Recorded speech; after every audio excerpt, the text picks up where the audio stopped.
जय हिंद दोस्तों, welcome back to our channel. Welcome back to Jobteria. आशा करते हैं कि आप लोग अच्छे होंगे और अपने प्रिपरेशन में बेहतरीन तरीके से लगे होंगे। जी हाँ दोस्तों, अभी रिसेंटली जो है आपका झारखंड सहायक आचार्य इंटरमीडिएट प्रशिक्षित का जो है 1 to 5 का जो है परीक्षा चल रही है, जिसमें पेपर थर्ड में जो है आपका वर्ल्ड हिस्ट्री से जो है क्वेश्चन पूछे जा रहे हैं दोस्तों। तो इस वीडियो में वर्ल्ड हिस्ट्री से रिलेटेड इंपॉर्टेंट पॉइंट्स को सारे हम लोग समझने वाले हैं। तो जिनका अभी आगामी एग्जाम डेट को है वो ज़रूर इस वीडियो को वॉच कर लें, या फिर आने वाले एग्जाम अगर 6 to 8 वाले भी अगर आप प्रिपरेशन कर रहे हैं, लेवल 2 का भी कर रहे हैं, तो ये टॉपिक आपके लिए भी इंपॉर्टेंट इक्वली इंपॉर्टेंस रखता है, बिकॉज यहाँ से क्वेश्चंस एग्जाम में देखने को मिल रहे हैं। तो आप लोग ज़रूर इस वीडियो पे अंत तक बने रहिएगा। वर्ल्ड हिस्ट्री को यहाँ पे हम लोग जो है बहुत ही शॉर्ट वे में देखने वाले हैं।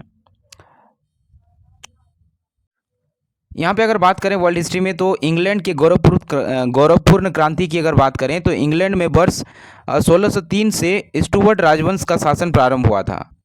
इस राजवंश के शासक देवी अधिकारी में विश्वास रखते थे। ध्यान रखिएगा, एक एक पॉइंट इंपॉर्टेंट है। वर्ष 1642 से 1649 तक हुई सप्तवर्षीय गृह युद्ध के बाद चार्ल्स प्रथम को फांसी की सजा दे दी गई एवं चार्ल्स द्वितीय को राजगद्दी सौंपी गई।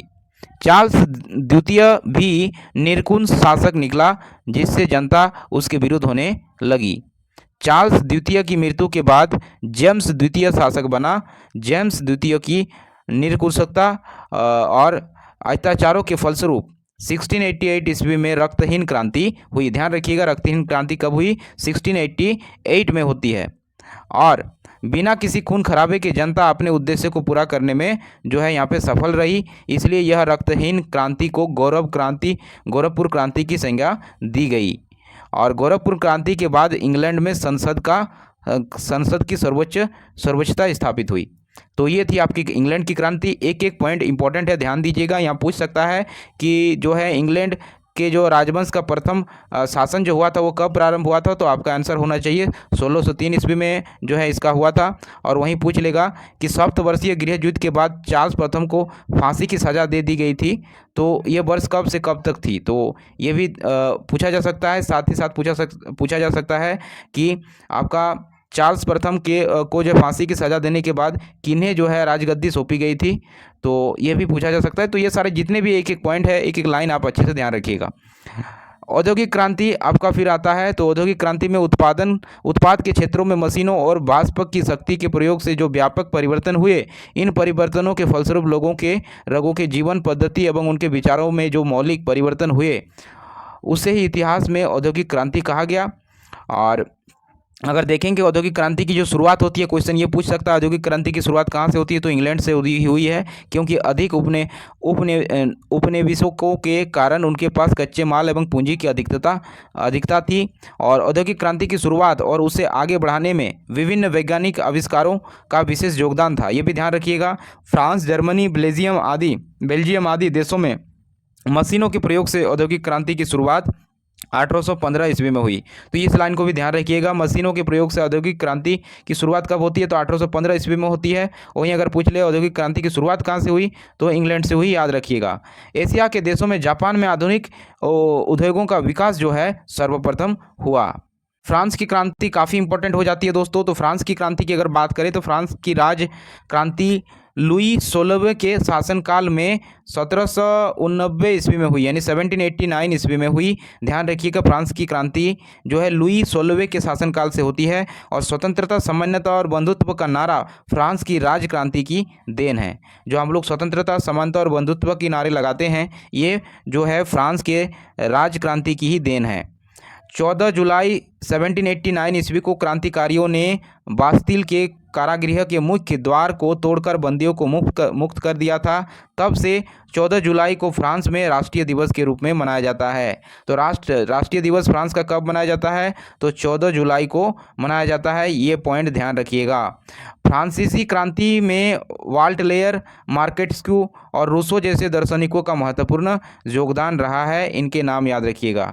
द सोशल कॉन्टेक्स्ट रूसो की एक प्रमुख रचना है। तो क्वेश्चन पूछ लिया जा सकता है, द सोशल कॉन्टेक्स्ट किनकी रचना है, तो रूसो की रचना है। ध्यान दीजिएगा। आधुनिक फ्रांस का निर्माता नेपोलियन को कहा जाता है।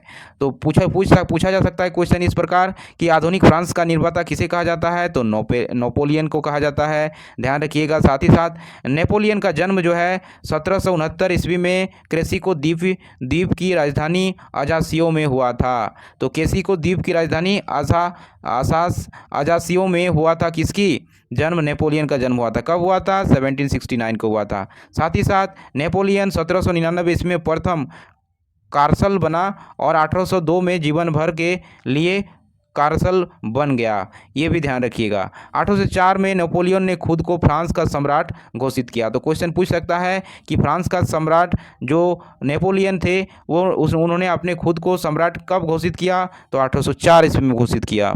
साथ ही साथ याद रखिएगा नेपोलियन ने कानूनों का संग्रह तैयार करवाया जिससे नेपोलियन कोड कहा जाता है। यूरोपीय राष्ट्रों के एकजुट होकर 1813 ईस्वी में लिप्सिंग के मैदान में नेपोलियन को हराकर अल्वा द्वीप में बंदी के रूप में रखी, जहां से वह भाग गया। 1815 ईस्वी में वाटरलू के युद्ध नेपोलियन के जीवन का अंतिम युद्ध था। इस युद्ध में उसे पराजय मिली, जिसके बाद उसे सेंट हेलेना नामक द्वीप पर रखा गया और 1821 में उनकी मृत्यु हो गई है। तो ये भी ध्यान रखिएगा। साथ ही साथ रूस पर आक्रमण नेपोलियन के पतन का कारण था। तो यहाँ पे इसके बाद आप ध्यान से देखिए, दूसरा क्रांति आता है आपका जर्मन। तो जर्मनी की एकीकरण का श्रेय बिस्मार्क को दिया जाता है। किनको दिया जाता है? बिस्मार्क को दिया जाता है, जो कि प्रशासन के शासन विलियम प्रथम का प्रधानमंत्री था। 19वीं सदी में जर्मनी अनेक छोटे छोटे राज्यों में बटा था, जिसमें प्रशा सबसे शक्तिशाली राज्य था। जर्मनी में राष्ट्रीयता की भावना जगाने का श्रेय जो है नेपोलियन को जाता है। 1815 से 1850 के बीच जर्मन साम्राज्य पर ऑस्ट्रिया का आधिपत्य था। जर्मन के एकीकरण के क्रम में प्रशा को डेनमार्क, ऑस्ट्रिया और फ्रांस से युद्ध करना पड़ा था। साथ ही साथ इंपॉर्टेंट पॉइंट की अगर बात करें तो यहाँ पर ध्यान रखिएगा, जो है अपनी कूटनीति से बिस्मार्क ने ऑस्ट्रिया यूरोप की राजनीति में अकेला कर दिया और दोनों में 1866 ईस्वी में युद्ध हुआ, जिसमें ऑस्ट्रिया की पराजय हुई तथा प्राग की संधि के अनुसार जर्मन का राज संघ भंग कर दिया गया। तो ये सारे मुख्य बातें थी, आप यहाँ पे ध्यान रखिएगा। साथ ही साथ फ्रांस और प्रशा के बीच में सेडान का युद्ध कब हुआ था, ये पूछ लिया जाता है। तो आप बताइएगा 1870 ईस्वी में, और इस युद्ध के बाद जर्मन का एकीकरण संभव हो सका था। और एकीकरण के बाद प्रशा का राजा विलियम प्रथम जर्मन सम्राट बना। उससे केसर की उपाधि जो है सम्मानित किया गया। तो ये चीज़ को ध्यान रखिएगा। साथ में इटली की क्रांति आ जाती है। तो इटली की क्रांति में अगर महत्वपूर्ण बातें को अगर ध्यान में रखा जाए तो इटली की क्रांति के इटली के एकीकरण का जनक जो है जोसेफ मेजिनी को जाना जाता है। तो ये नाम याद रखिएगा, जोसेफ मेजिनी को जो है इटली के एकीकरण का जनक कहा जाता है। और यंग इटली नामक संस्था की इन्होंने स्थापना की थी। यदि समाज में क्रांति लानी है तो क्रांति का नेतृत्व नवयुवकों के हाथ में दे दो, यह कथन किसने कहा था? तो जोसेफ मेजिनी ने कहा था। इटली के एकीकरण में सबसे बड़ा बाधक ऑस्ट्रिया था। तो इस बात को भी यहाँ पे ध्यान रखिएगा। साथ ही साथ आप इस पॉइंट को भी ध्यान रखिए कि लाल कुर्ती नामक एक सैनिक टुकड़ी का गठन किया गया था। किनके द्वारा? गोरिबाल्डी ने। किसने? गोरिबाल्डी ने जो है लाल कुर्ती नामक एक सैनिक टुकड़ी का जो है गठन किया था। इस बात को भी ध्यान रखिएगा। साथ ही साथ इटली का एकीकरण क्राउट कुबर ने 871 ईस्वी में किया और इसी वर्ष रोम को संयुक्त इटली की राजधानी घोषित किया गया। तो आपका इटली की राजधानी रोम कब बनाया गया? तो 1871 ईस्वी में बनाया गया। इस बात को भी ध्यान रखिए। सबसे महत्वपूर्ण पॉइंट आपका रूस की क्रांति।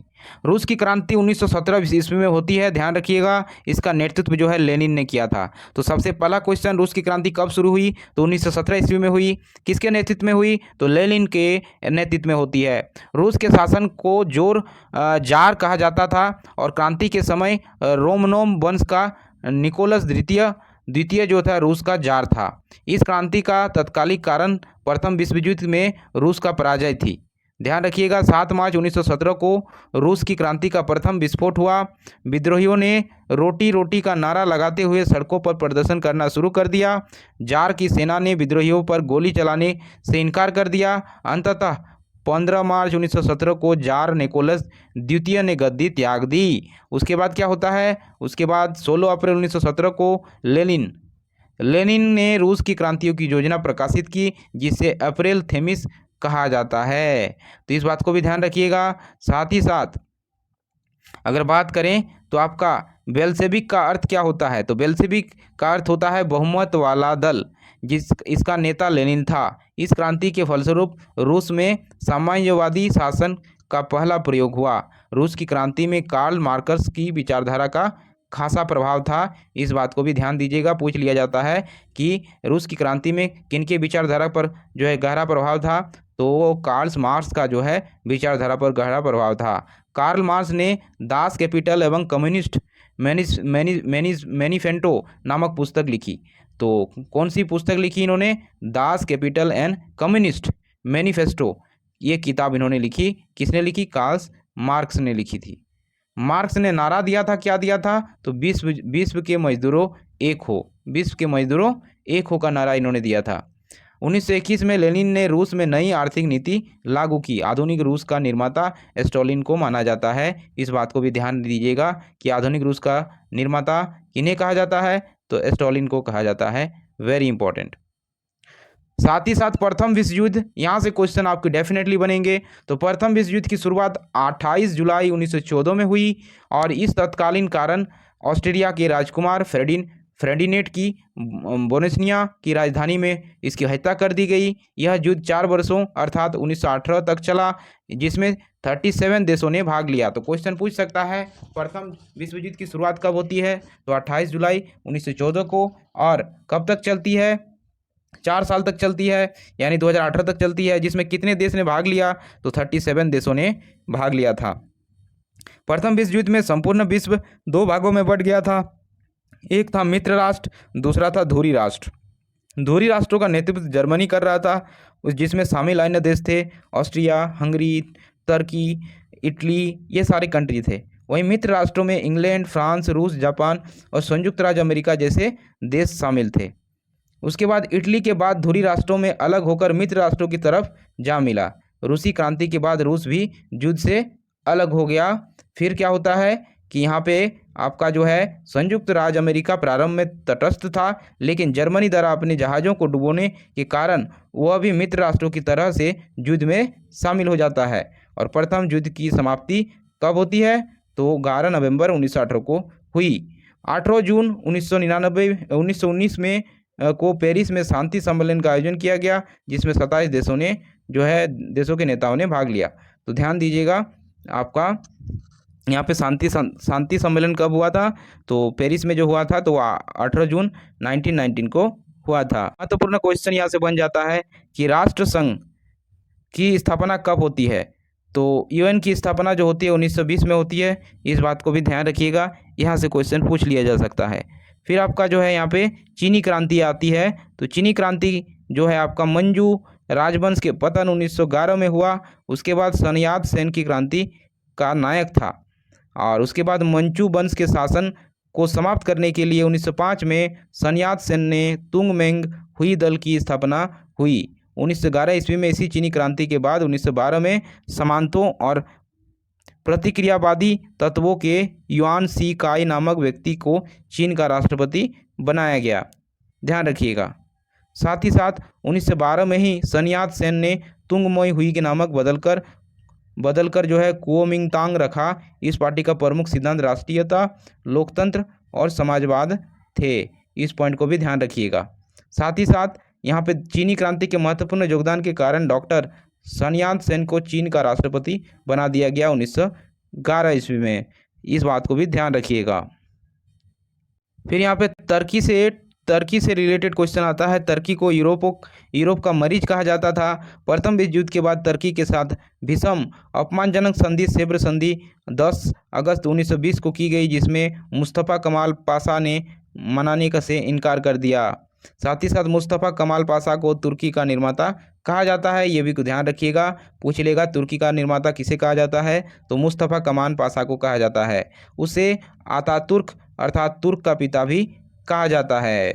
तो इस बात को भी ध्यान रखिएगा। साथ ही साथ आप एक चीज़ ध्यान रखिएगा कि 23 अक्टूबर 1923 को तुर्की गणतंत्र की घोषणा होती है, और 20 अप्रैल 1924 को नए संविधान लागू होने के बाद रिपब्लिक पीपुल पार्टी का संस्थापक मुस्तफ़ा कमाल पाशा तुर्की का राष्ट्रपति बन जाता है।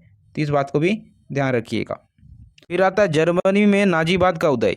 जर्मनी में नाजीवाद का उदय जो होता है नाजीवाद फाशिज्म का जर्मन रूप था, जिसके उत्थान में हिटलर का प्रमुख भूमिका था। हिटलर 1920 में नेशनल सोशलिस्ट पार्टी यानी नाजी दल की जो है स्थापना करता है। तो क्वेश्चन पूछ लिया जा सकता है, इस नेशनल सोशलिस्ट पार्टी या फिर नाजी दल की स्थापना किसने की? तो हिटलर ने की। कब की? 1920 ईस्वी में की। और इन्होंने क्या नारा दिया था? एक राष्ट्र एक नेता का नारा किसने दिया था? तो हिटलर ने दिया था।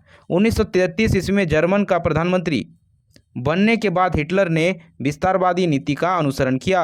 वह प्रथम विश्व युद्ध में जर्मन के हार एवं बसियों को अपमानजनक संधि का बदला लेना चाहता था। जर्मन का चांसलर बनने के बाद हिटलर ने राष्ट्रसंघ की सदस्यता त्याग कर पुनः सशस्त्रीकरण की घोषणा की।